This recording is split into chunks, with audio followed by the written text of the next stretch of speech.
মুখোশের আড়ালে এক পরিবারের টাকার হিসাবের প্রশ্ন।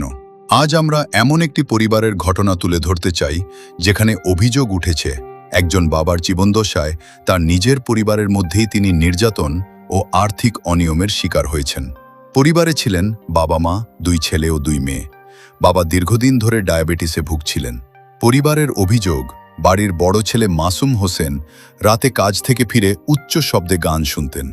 বাবা শব্দ কমাতে বললে নাকি তাকে অশ্রাব্য ভাষায় গালিগালাজ করা হতো। এমনকি কয়েকবার তাকে মারধর করে শরীরের বিভিন্ন স্থানে আঘাত করার অভিযোগও রয়েছে। পরবর্তীতে বাবা গুরুতর অসুস্থ হয়ে হাসপাতালে ভর্তি হন। পরিবারের সদস্যরা তার চিকিৎসার জন্য হাসপাতালে ছুটে যান।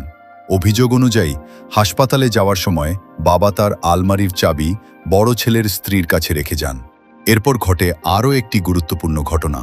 পরিবারের অভিযোগ, বাবার অজান্তে আলমারি খুলে তার চেক বই বের করা হয় এবং বড় ছেলে মাসুম হোসেন সেটি হাসপাতালে নিয়ে যান। সেখানে বাবাকে একটি চেকে স্বাক্ষর করতে বলা হয়। বাবা প্রথমে স্বাক্ষর করতে রাজি ছিলেন না, এমন অভিযোগ পরিবারের সদস্যদের। পরে বিভিন্ন কথাবার্তা ও চাপের মধ্যে তিনি প্রায় 1,24,000 টাকার একটি চেকে স্বাক্ষর করেন বলে পরিবার দাবি করছে।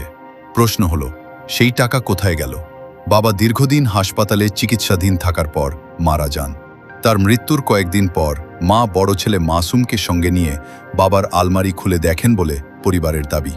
সেখানে কোনো নগদ টাকা বা গুরুত্বপূর্ণ অর্থ সম্পদ পাওয়া যায়নি। পরিবারের সদস্যদের আরও অভিযোগ, বাবার জীবদশায় বাড়ির ভাড়া তিনি নিজেই তুলতেন এবং তখনও সম্পত্তির কোনো ভাগ বাটোয়ারা হয়নি। তাহলে প্রশ্ন থেকেই যায়, আলমারিতে কি সত্যিই কোনো টাকা ছিল না? যদি টাকা না থাকে তাহলে বাবার আয়ের হিসাব কোথায়? আর চেকের মাধ্যমে নেওয়া প্রায় 1,24,000 টাকার হিসাবই বা কোথায়?